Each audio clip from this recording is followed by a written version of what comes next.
Okay, so now I'm going to show you the power of the SV501 and how it works. Basically, this hooks up anywhere that you can find a faucet, okay? It comes with different adapters, and we travel with our unit. We take it everywhere we go, and we've been able to hook it up just about anywhere, okay? So after you hook it up, there's a diverter on it, so you can continue making tap water in 2 different forms. And when you flip up the switch, what's going to happen is the water is going to start traveling through this white hose here. It's going to go into the unit, and the first place it's going to stop is right here. This is a filter, okay? So there's a filter in the machine, but it's not a water filter, which most people think in the beginning. This filter here will last you 3,000 gallons. It takes out all the impurities in the water, the chlorine, the fluoride, the heavy metals. It's also an antibacterial filter, so, and it's made in Japan. It's a medical grade filter. So it will let you know too when the 3,000 gallons are up. She'll say, filter replace, okay? So average family of 4, anywhere from 6 months to a year to go through the life of that filter, okay? So next stop is the electrolysis chamber, okay? This is 7 large medical grade titanium plates, okay? So they're big and solid, and they electrostatically dip this in platinum. Now this is a medical device, okay? There's 230 watts of power that are going in and charging these plates. So we have a lot of positive and negatively charged plates. And all we're doing is separating the water from positive to negative, right? So the positive water comes out one end and it's going to drain down the sink. Because positive water, remember the positive ORP, those were all bad. Those are oxidants. They're also acidic. Anything with a negative is going to be alkaline, which is what we want to drink. So the negative water is going to come out this white hose. We're going to collect that and drink that. And down this gray hose here, all that acidic water is going to just be going down the drain, and we don't really think about it, except for one time, and I'll tell you when. So it's important to do your due diligence, but it's also important to properly educate yourself. Just so you know, there's other units out there on the market. In fact, there's about 17 of them, okay? So what's so different, right? Well, if you go online and you get caught in the whole Google trap, you're going to find out that there's other units out there for half price that say, well, we're just like them, but we're half the price. Well, make sure that you do your homework, because what they're not showing you is this, okay? They have tiny, tiny inside engines about the size of a credit card made of mesh. Okay, and really, these are just really misleading you. They're not going to produce medical grade water to give you any results.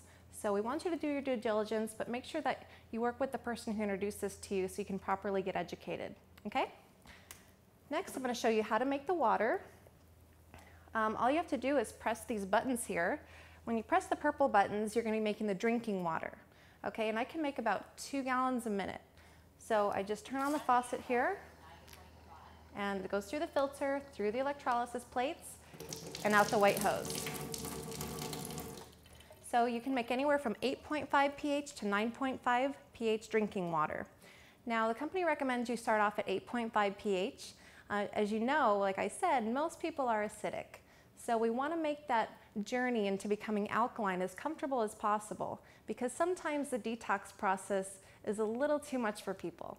But if you want to just start at 9.5, it's certainly your choice what you want to do, but we do recommend that you start at the 8.5 and work your way up every couple weeks to minimize that discomfort. Now we have the clean water. The clean water is used a couple things. First of all, if you're taking a medication which is time released or baby formula, you want to make it with the clean water. And why I say that is, well, first of all, you saw what happened with the tea bag, okay? It releases everything at once. So if you're taking a time release medication, take it with the clean water or some juice if you don't have the clean water available, and then 30 minutes later you can go back to drinking the alkaline Kangen water. Okay, also babies, like I said, we're born alkaline, right? We're born slightly alkaline, so babies don't really need alkaline water until year 2 of life.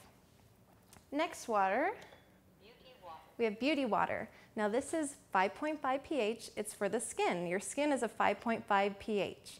Okay, so your skin really loves this water. It acts as a toner. And as you know, women, we buy toner all the time, but we're spending quite a bit for it. And all it is 5.5 water with some chemicals really and fragrances involved. So this is a much healthier choice, and we can make it for basically nothing, right? So I'm going to go down here. The strong acidic water. Now this water is how I make my cleaning products. And you already saw what happened when I cleaned those tomatoes and how I emulsified the oil. Well, when I press this 2.5 pH, I'm actually going to be splitting the water, and the alkaline water comes out here. Now they're both going to total 14. So if I'm making 2.5 strong acid water down here, I'm making 11.5 alkaline water out the white hose. So again, those two are always going to total 14, even when I'm making the drinking water. But the only time I'm going to collect the acidic water is when I'm making the 2.5 pH, because I like to store that. When you go below 2.7 pH, you're going to be able to kill 99.9% of germs, bacteria, E. coli, salmonella, a lot of different things that are growing in our kitchen and in our homes. So rather than spraying Lysol or some harsh chemical in your home, now you can spray basically water and get the same result without the harsh chemicals. Very important for you and your family to think about. Now the 11.5, I'm sure you saw what I did with that. I also keep that in a spray bottle, and I spray my whole house. I use it as Windex, I use it on the countertops, again, my laundry. So you're basically eliminating a lot of things that you probably use every day. Not only the cleaning products, but the bottled water.